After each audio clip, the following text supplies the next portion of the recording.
Hi there everybody, thank you for coming back for another video of my Johto Solo Run series. We're going to get started with the wheel randomizer in a minute, but first we're just going to go over the rules. So rule 1, we let the wheel decide. Spin 3 times, whatever 3 Pokemon come up we choose one of them and do the full run with. Secondly, I can only use that Pokemon in battle for the entire run. Rule 3, I cannot heal using items in battle. I can heal outside of battle using items, that's fair game, but not inside battle. Rule 4, no held items. This means the likes of no charcoal, no pink bow, nothing that can boost my moves or heal anything within battle. Rule 5, I can use TMs and HMs. Rule 6, I can't use double team unless it is learned via level up. Okay, now the rules are done, let's get on with the run. Okay, so we're back with another spin of the wheel. Last time we had Magcargo. First up this time we have Skarmory. Ooh, that is a very good choice. I'm really wanting another challenge though. Let's see what else comes up. Okay, next up we have Wooper. Small would be very happy that I might do a Wooper run. Let's see what we get for the third spin. Meganium. Worst starter out with all of them. You know what? I'm going to on a small amp with this one. Let's go for Wooper. Okay, now we've chosen Wooper on the wheel. Smallant, I hope you're appreciative of this one because this is not going to be an easy run. Okay, so let's have a talk about Wooper. It's the first water ground type that was ever introduced into Pokemon, and the type in itself is fantastic. Like, if you take into consideration how good Swampert is in Gen 3, Wooper, you would think you'd have like a similar time with Wooper, but it's actually kind of awful. I mean, yes, it's a very cute design, but looking at its total base stats, it's got a total base stat of 210. And like we saw in the Magcargo run, we need speed. Speed is one of the most crucial things that you need in a Pokemon Solo Run. Outspeeding gives you the chance to hit first, take less damage, and Wooper has got barely any speed. In fact, it's got 15 base speed. Its best stat is its HP at 55. Everything else is around the 45 to 25 mark in base stats, but that speed is awful. And it doesn't really even start off with that great of a moveset as well. We start off with Water Gun and we start off with Tail Whip, so we're not even doing neutral damage to the rival's Chikorita. And it's not like I can even reduce its defense with Tail Whip to do more damage because water is a special move. So yeah, this is going to be a right slog, and in truth, it's a good thing that the first rival battle is like, it's not mandatory to win, so we do actually lose this fight against the Chikorita, and it always feels like Chikorita is always a lot more difficult to fight against than actually use, which is a weird one. But yeah, we lose against the rival, and to be fair, now the run really starts. So when we actually go back, I am actually going to give one of my subscribers a shout out here. He's a long time subscriber to the channel, and that is N3 David. So if you like people going through like 8-bit and digital music in a sense, he creates a lot of digital music content on his channel around, like, from what I've seen, games, like the soundtracks to games using like the 8-bit music and such. And yeah, it's actually quite interesting. So moving on from there, I'm actually going to try and see how we do against Falkner. But after beating all the trainers we can, we're at level 8, and Water Gun is just not good enough. Our special attack is awful, and we actually lose to the very first trainer in Falkner's gym. So this runs off to an awful start. I even tried going over to Sprout Tower to try and get some more experience, and I even do awful here. One Vine Whip from a Bellsprout at level 3 takes off half our HP. We had quad weak to it. So yeah, we lose against a Pokemon 5 levels lower than us, so we have to go back and train in the grass. And even then, if we come up against the likes of Bellsprouts, we are still not guaranteed to win. I do try and catch a Bellsprout here because it's good for being like a TM Haw, HM Haw, like Flash, Cut, all of that sort of stuff. It's good to pick up a Bellsprout here. So after a lot of training, we finally go back over to Falconer, we get through his first trainers, and we have our first attempt against him. So he starts off with his level 7 Pidgey, and at this point, level 11, we have the move Slam. It's an 80 base power move, 75% accuracy, so it's definitely a lot better than Water Gun, considering we are a better physical attacker than special attacker. And even then, at level 11, we are not going to do enough to take down this Pidgeotto. I could have used Tail Whip, but to be fair, it was just delaying the inevitable. But because we've got Slam, we've got a much more powerful move to actually go against the likes of the Bellsprouts and the Sprout Tower. So we actually managed to get a few more levels in there. And most Bellsprouts at level 7 still take 2 Slams to take down.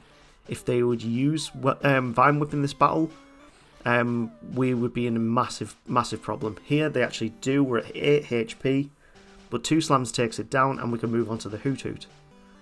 I love the name of that, Hoot Hoot. It's like the most uncreative name ever, but one of the funnest to say. And yeah, it's going to take 2 Slams to take down the Hoot Hoot. Thankfully, because our defences are actually okay, at 45 base defence, we can get through that Hoot Hoot and don't take too much damage. And we've literally beaten every single trainer we can now. We've even trained up in the grass. It's time to face Falconer again, see if all that training has paid off. Level 14 this time. And the Pidgey hits us with a Tackle. If they use Sand Attack, that would definitely be a lot worse. But they both have Mud Slap as well, so they do actually have a move which reduces accuracy. Thankfully in this battle they don't use it, and our Slams come in clutch. And Gust is not doing that much damage because of our defense. It's going to take 3 hits to take down the Pidgeotto, and only by being 5 levels higher can we actually make it through the battle. But it's not off to a good start with Wooper. Like, getting even to this point in the game took a considerable amount of in-game time, more than I was comfortable with. But we do pick up Mud Slap, which is a good TM to have, and we can move on to the Rockets in the Slowpoke Well. Because we've got Mud Slap though, actually, thinking about it, why didn't I not teach Wooper Mud Slap at this point? It would have made this coffin a lot easier. But we are a few levels higher because of all the training we did earlier, and we can move on to Bugsy next. I don't think Bugsy is going to be that much of a problem, really. Our attack isn't that great, but if we use Water Gun, their special defences aren't that good, and even if they use the likes of Harden, we're not going to do any less damage than what we were before. So the main thing is we've got to try and take as little damage from the Metapod as possible. Next up will come the Cypher, we're level 20 now. One more level and we'll actually get Amnesia as a move. But, I know it's the Kakuna up next. And yeah, we've got to make sure we don't get poisoned by that as well. Out of Kakuna and Metapod, I would say Kakuna is the more worrying threat. And then comes out Cypher. Now we've got to take it down before its Fury Cutter gets too much. So we're going to switch to Slam. It'll do more damage, but it's still going to take quite a lot of hits to take out. And we missed the Slam. So, yeah, first attempt, not that good. So, there's no point. I don't really think it's worth leveling up a bit more. I think it's possible at this level. Probably possible at a lower level as well if we get better luck. But we managed to take down the Metapod. Pretty much the same as the previous attempt. Kakuna comes out. And it's going to go for Poison Sting. It doesn't poison us, thankfully. Water Gun hits, does big damage. And it's going to be a 3-hit KO. And, oh, we got a lot of Poison Stings in there. But yeah, we move on to the Cypher. This is the big threat. So, I'm actually going to use Slam to start off. Sorry, not Slam, Tail Whip to start off with so that our Slams will do more damage. I'm going to set up 2 and then go for Slam because now he's going to start spamming Fury Cutter. And now we can do over half damage and we just clutch on with 2 HP and take out the Cypher. So it is very possible. And yeah, from level 20, Wooper starts trying to evolve. So the next challenge took me more time than I care to tell you about right now. But even at level 20, Wooper has got no chance against these Pokemon here. We're level 23 here. And I try going for the Amnesia, get the special up, so that when the Razor Leaf does come from the Bay Leaf, we are going to have we're going to take less damage, even though it is 4 times as effective to us. Thankfully, there's no Grass Gym Leader in Johto, otherwise we probably would have a really tough time. But the more annoying thing about this battle is the starting Pokemon, which is Ghastly. It's a speedy Pokemon, so it puts us to sleep, and it's got Lick to try and paralyze us. Thankfully, at this point, it doesn't have Curse, so if it did have Curse, we probably wouldn't win this, but we do take it out in 1 hit, and now comes the Bay Leaf. And it always pretty much sets up Reflect to start off with, and then goes for Razor Leaf. And because of all those Amnesias, we can tank 1, but we've got to try and get those Mud Slaps up to be able to take down its accuracy, but annoyingly this time, Razor Leaf does hit and take us out. So that's a reset. When I actually found the right level and strategy to do this, it came at level 31. And even at level 31, we still can't outspeed level 12 Ghastly. That's how bad Wooper's speed is in Gen 2. I can't remember if they changed it in later generations, but yeah, Wooper is a very slow Pokemon. But level 31, we actually learn Earthquake via level up. And if we hadn't have got the miss on Razor Leaf there, we would have lost that battle. Zubat is an easy KO, and Slam is going to take it down. So yeah, it took us to level 31 to find consistency and actually beating the Bay Leaf, which I don't want to tell you how much in-game time that took us. But because of all those levels that we've gained there, we actually are going to sweep through Whitney now.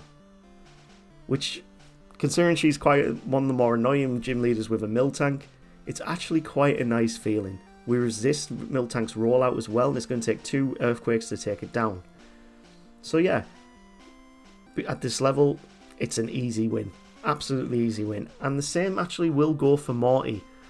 All of his Pokemon are Ghost Poison, and we've got Earthquake. The annoying thing is, if we don't outspeed, which we probably won't because they're higher level than the level 12 that was outspeeding us, yeah, we're going to be taking quite a bit of damage on.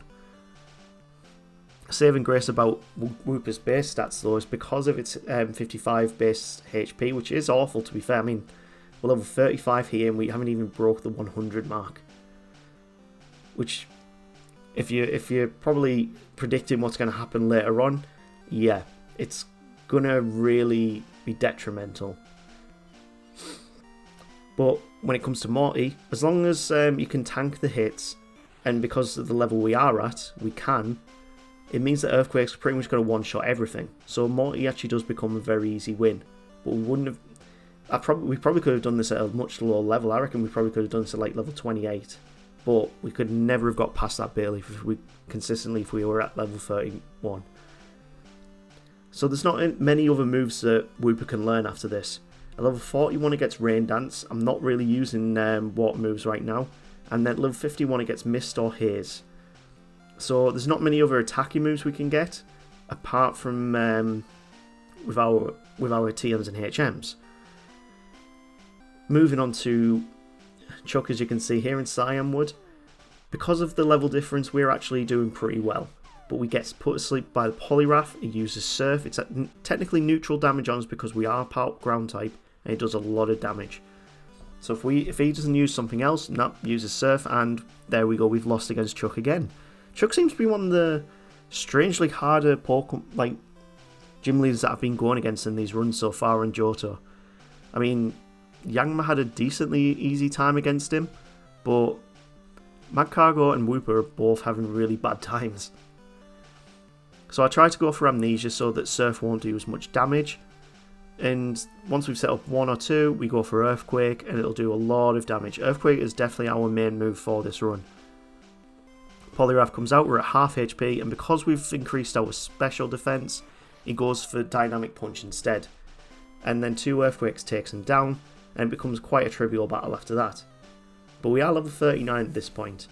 Considering we're already over at Cyanwood though, the next point of call would be to go back to Olivine.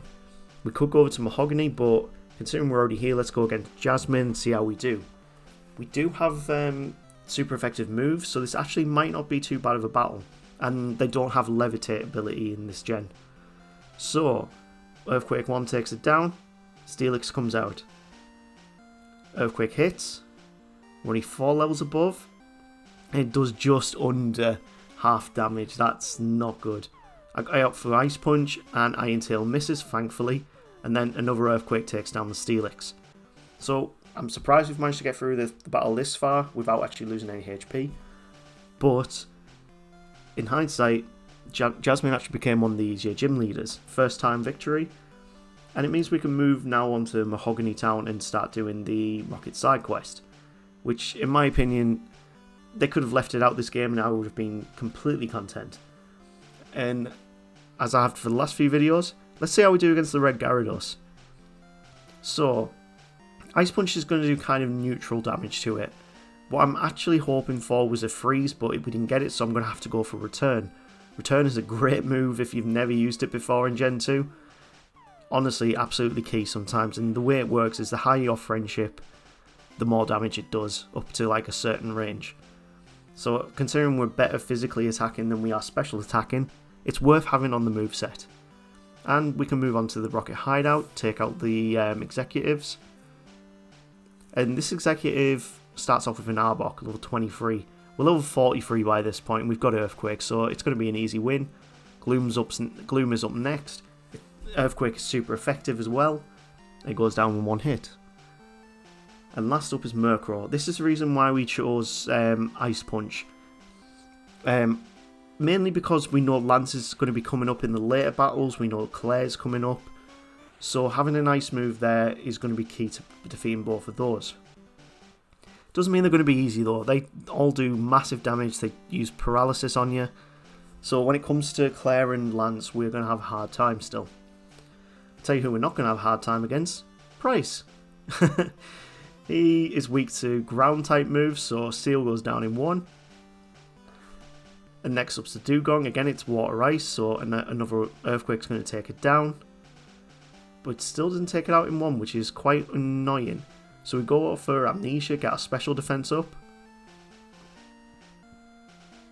And while it's resting, we can just set up properly, use Earthquake. We do get flinched by the headbutt.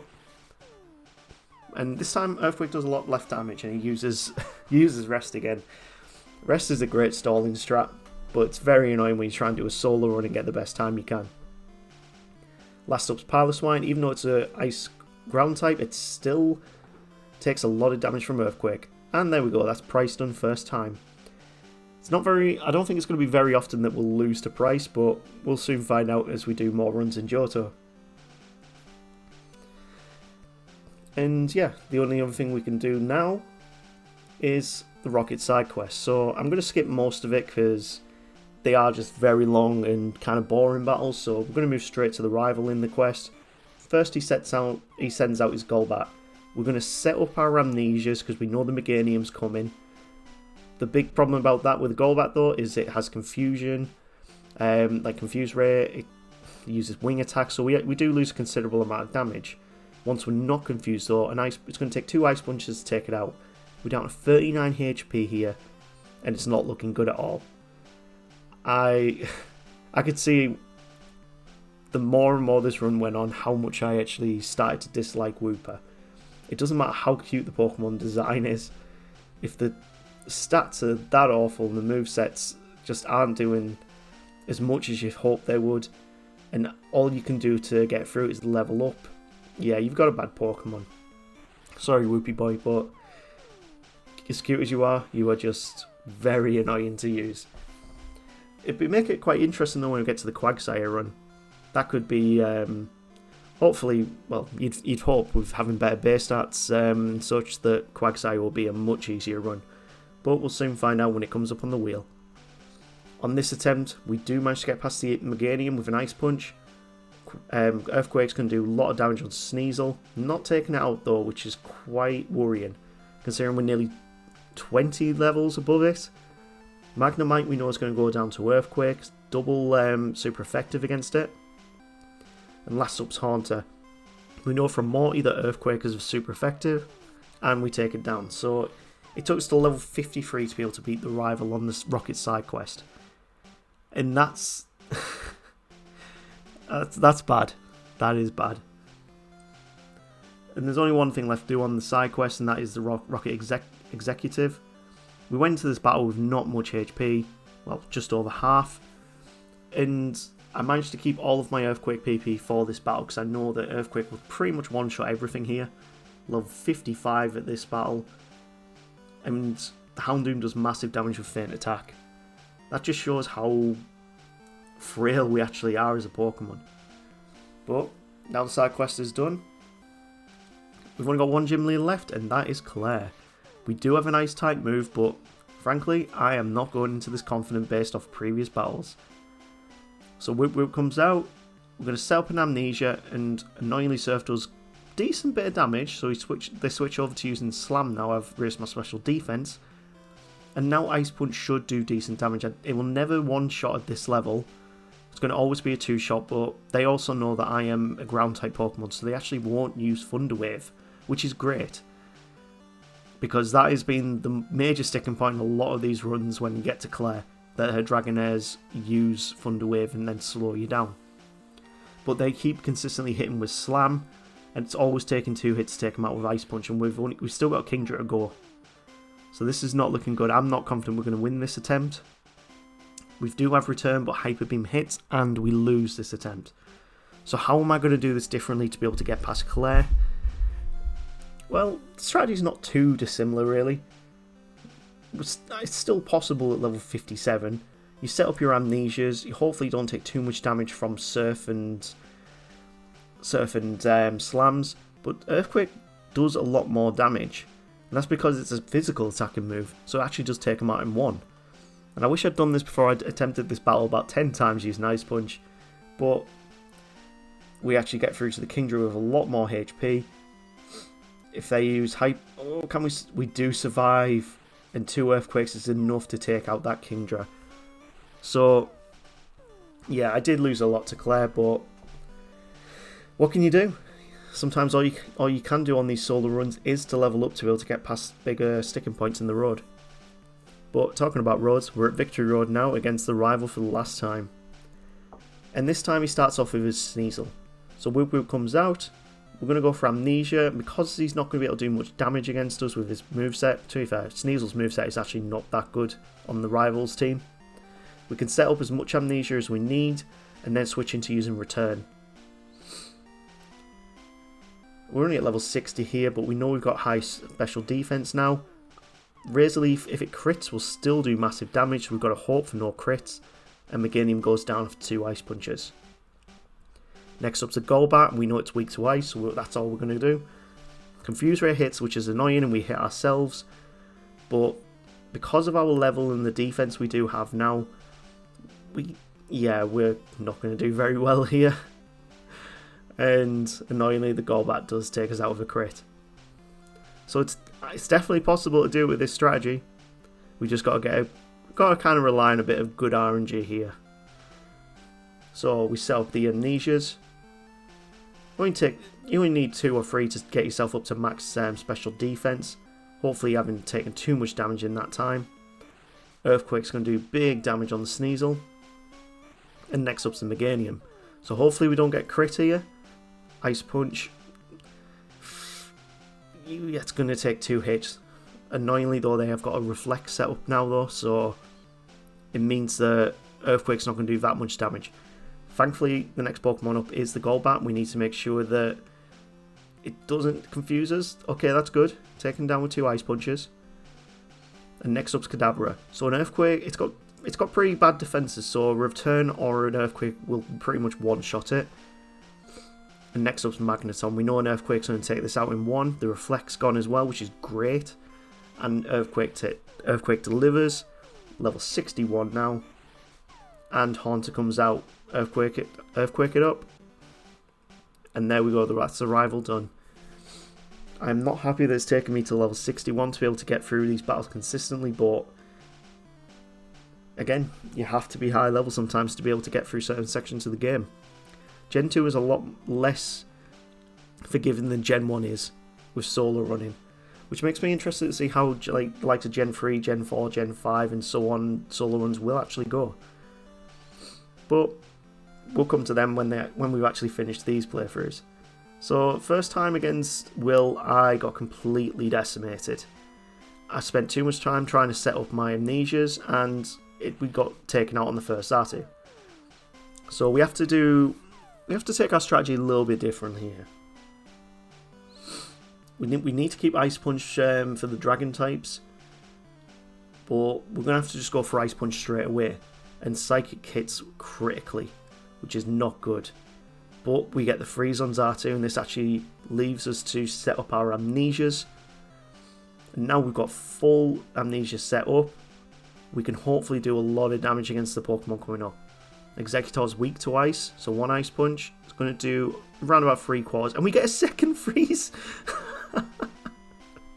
2 freezes in 2 Pokemon. That's pretty good luck.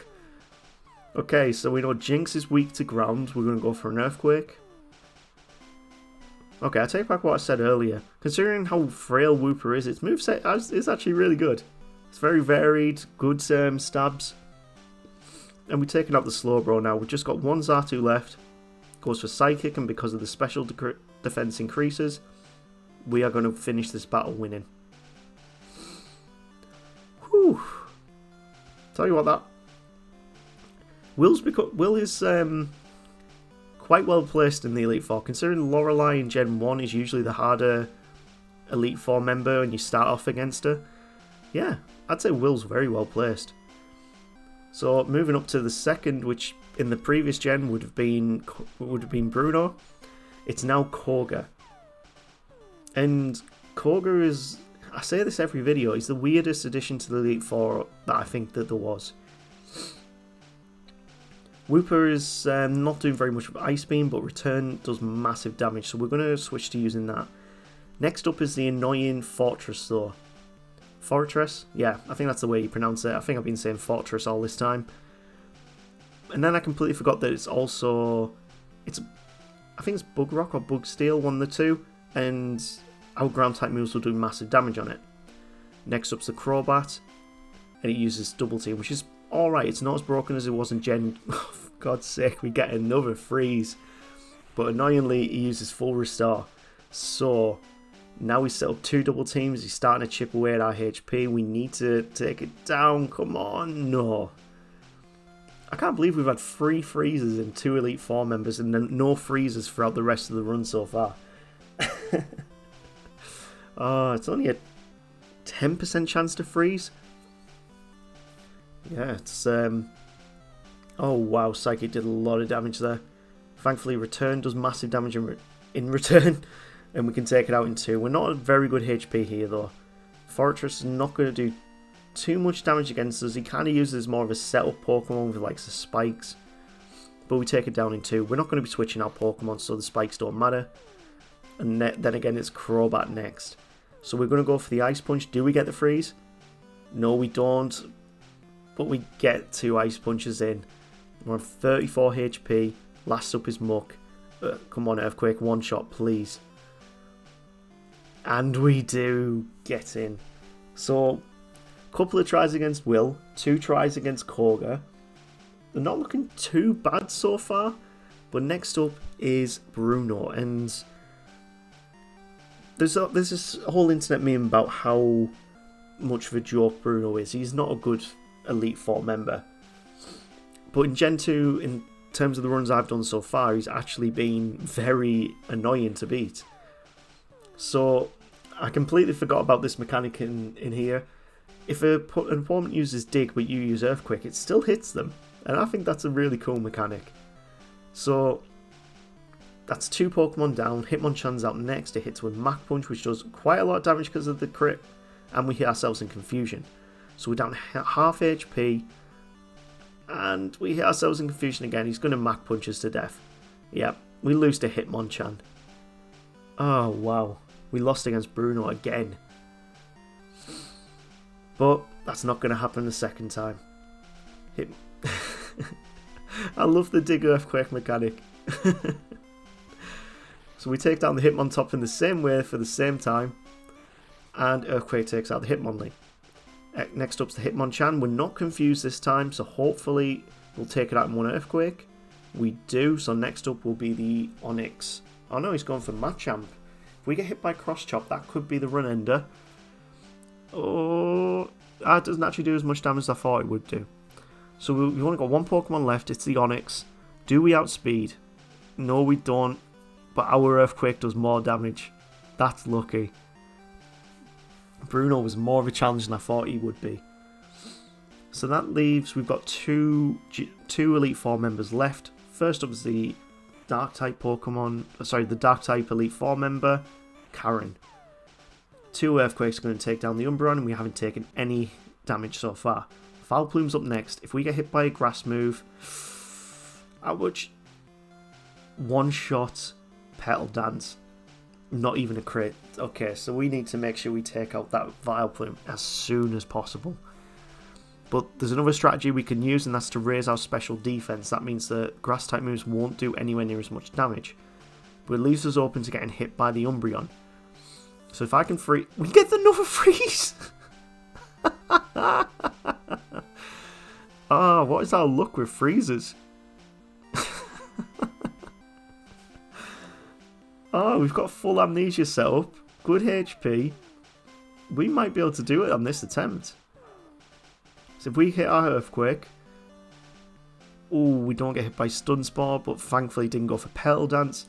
Level 65. Come on, Whoop Whoop. Murkrow's going to go down to an Ice Punch. After it hits us with Feint Attack, of course. But it is a one-shot. It is a very frail Pokemon. Gengar comes out, and we know an Earthquake's going to do massive damage. He uses Curse to even help us out with taking down his HP. And yeah, we've only got Houndoom left. It's weak to ground-type moves, so an Earthquake's going to hit. Does it take it out in one? It does. Whoop Whoop is beating Karen. And that just leaves Lance. Considering we've got Ice Punch, we should be okay, but the first Pokemon up is Gyarados. We don't have a super effective move against him, so we're going to have to rely on Return to start off with. Let's see how we do. So he hits with a Hyper Beam straight off the back, and we hit back with Return. So we can take it out with a second Return because Hyper Beam needs to recharge. And now we're on to the first Dragonite. So I wanted to see how much Ice Punch would actually do against it, and it nearly takes him out in one. Annoyingly, Hyper Beam hits, and yeah, we've not got a good amount of HP to take out the rest of the Pokemon. So Hyper Beam takes us down on this attempt, but I think I can see a way through. And it's probably going to be a bit of luck, but we'll see how this goes with the strategy. So, same as last time, we're going to go for Return. No, we're not going to go for Return. We go for Ice Punch, we get the freeze, and we have taught Wooper Rest and Sleep Talk. So we are going to have to heavily rely on Ice Punch here. So, we've now rested. We're going to use Sleep Talk, and hopefully we can take down this Gyarados. And we do. So we've got full HP going into the second Dragonite. For the first Dragonite, we're going to go straight for Ice Beam. Ice Punch, sorry. I'm getting my words mixed up here. And we know for a fact that Whoop's going to take it down in 2 Ice Punches. Second Dragonite comes out. We're going to go straight for the Ice Punch again. If we get the freeze here, we're very lucky. We do. For God's sake. Oh, what is Whoop's luck with freezes? This is insane. That's like 5 freezes just on the Elite Four. And we're still at full health now thanks to rest.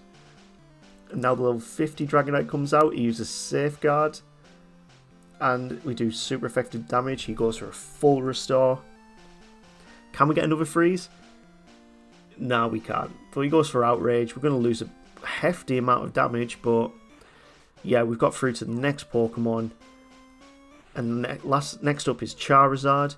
We're going to have to go for Rest here because Slash or Flamethrower are going to do big damage on us. And this is where we can start using Sleep Talk to use Ice Punch on him. If we can freeze it while asleep, that would be amazing. Safeguard's gone. We're going to use Sleep Talk again. And you probably, for anyone who's done competitive play before, you're probably seeing that this is quite reminiscent of the stall strats. Because they don't have Rest as a move, we can constantly recover our HP. I keep looking what items I've got, but I remember that's not one of my rules. I cannot use them moves. Annoyingly, the Charizard keeps going for Hyper Beams. It does big damage on us. Sleep Talk's quite a famous... Rest Sleep Talk is a very famous strategy in Gen 2 competitive. Constantly can recover your health, do damage while you're asleep. Yeah. It was a lot of back and forth against this Charizard because annoyingly we weren't using Ice Punch when we were Sleep Talking, but we kept using Rest as well, so that means our HP kept up. And it was just a lot of back and forth to be able to get to this stage. So we finally hit another Ice Punch. We are still asleep now though, and Aerodactyl comes out. We need to make sure we can take it out in 2 Ice Punches. If we don't, then we are going to lose this battle. So we're going to go straight for Rest, just as we woke up as well. We're going to go for Sleep Talk, and we hit an Ice Punch. That's good. We just need one more Ice Punch, and then we're going to win.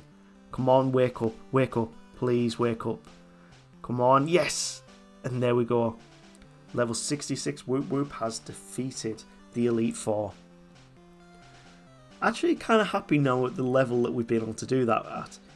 Like first stage evolution, bad base stats, and still level 66 taking out the champion is pretty good. But the thing that I want to know now, what time were we able to do this with? Because it wasn't quick whatsoever, I'll be honest with that. I would say this is quite reminiscent of the Yangma time, but we'll soon see. Did it beat Yangma? I'm just going to have to go through all of these. These are all the TM, HM halls that I've got. Actually, if you are looking at doing a Gen 2 solo run, these are kind of like the good Pokemon to get. Once you've got the Master Ball, you can catch a Seaking right in front of the waterfall in Tojo Falls. We did it in 6 hours and 11 minutes. You know what? That's not too bad. Considering how many problems we had, I'm actually okay with that. Yangma managed to get to beat the Elite Four at 7 hours and 26 minutes. So, around about like the 6 hour 11 mark, that's when Magcargo actually beat Red. But we've still got the post game to do now, so that's what we need to focus on for the remainder of this. What level do we need to beat Blue and Red? And what time we can get in the end. Getting through Kanto, you can usually do it within about like an hour and a half game time. So we'll have to see how we do here. There's a lot of trainers we can beat, so I might actually take a bit more time to go and beat all those trainers, but yeah, let's make our way into Kanto. So Blue's up first. I don't really see the point of showing the other gym leaders here, so we're just going to go straight for Blue. He's got a very varied team, and we've managed to get Whoop up to level 76 in all of our time in Kanto. So we're going to go for Ice Punch first, and it's a critical hit on the Pidgeot. Executor's out next. We know it's weak to ice, so we're going to do the same here. We've pretty much got the same strategy as what we were doing for the champion, and 2 Ice Punch takes it down. Alakazam's up next though, so this is going to be quite scary. Psychic's going to do a lot of damage, but we do still have Rest. If we can take it out with Earthquake though, we're on good stead, I'd say. Gyarados is up next, so we're going to need to rest and use Ice Punch. So I'm hoping that he goes Hydro Pump's not what I want him to go for. I kind of want him to go for Hyper Beam, but he keeps spamming Hydro Pump, and yeah, we do manage to get rest through Sleep Talk, which I was very, very lucky. And we're probably going to wake up this turn. Nope, we're not going to wake up this turn. We're going to wake up next turn, so we're going to have to go straight back to sleep. We still haven't woke up. We're going to lose. Okay, let's try that again. Let's go in at level 80 this time, see how we do. Ice Punch is not a one-shot KO unless it's a crit. So it's going to take 2 to take down both the Executor and the Pidgeot. Alakazam's up next. We know we can tank a Psychic, so Earthquake's going to take it out in 1. And yeah, next up's going to be the Gyarados. We need to get Rest up, and we've got to hope that Sleep Talk plays our way. So we get the Ice Punch, and we get another freeze, but he uses full restore. The jammy. If we'd frozen him there, the rest of this battle would have been so easy. Thankfully, because he used Hyper Beam, we can rest up. He uses another full restore, and we're back to square one. Can we get another freeze? Come on. Can we get another freeze? Can we get another freeze? No, we're not going to get another freeze on the Gyarados. So we're back to using Rest and Sleep Talk, and we finally take out the Gyarados for the first time. Next up is the Rhydon. We're going to use Sleep Talk Ice Punch. And yeah, Fury Attack's going to do a lot of damage, so we're going to rest. Earthquake's doing a lot of damage, but 2 Ice Punches do eventually take it down. And last up is Arcanine. If we can get a Earthquake on it, that should take it out. But the amount of damage it's doing, we had to use Rest just to be sure. And yeah, we've got to wake up and use Earthquake as soon as possible. And we take it out in one. And that's how you beat Blue with a Wooper. Yes, you have to be level 80, but it is definitely possible. And that just leaves Red. How do we go about beating Red? So I went back to pick up another TM for return, because the majority of the Pokemon I needed that normal move coverage to be able to do it. I also went and picked up the move Curse. The annoying thing about doing this against the Pikachu though, and trying to set up Curse, is Pikachu knows Charm. So you pretty much have to set up all 10 curses, and then once you've done that, Return does massive damage on every single Pokemon. Annoyingly here, we didn't outspeed the Snorlax, but we did manage to get a rest in. So now we can try and get the Ice Punches in. If we can freeze it, that gives us, yes, we get another freeze. We can rest up, and then we can use Return, and this is the way we get through the Snorlax. Annoyingly though, it defrosted itself, but 1 Return was enough to take it out. Blastoise comes out, Surf does really big damage, and yeah, 1 Return takes it out. When Charizard comes out, we need to use Rest, and this is where the battle got really, really close. So, because we keep getting put to sleep, we're at 1 HP, but thankfully a Return comes in, and 1 HP we beat Red with a Wooper. When I first set out to do this challenge, I did not think that doing it with a Wooper would be... You'd probably have to be level 100 to be able to do it, but thankfully we did it much lower, about 10 levels lower. And I'm completely drained after this run, completely drained. It took a long time to do this. I had to put the game down for a while, come back to it another day. It was a very taxing run, but we managed to do it with Wooper. So we did it at level 88 with this moveset. Return, Ice Punch, Curse and Rest. And what time did we do this in? Let's have a look. So we beat Red at 8 hours and 2 minutes. Not bad whatsoever, but still a lot slower than Magcargo. Anyway guys, this is the end of the video. If you've got to this stage, thank you very much for watching everything. Please like, subscribe, all that YouTube stuff, and we'll see you in the next video. Take care.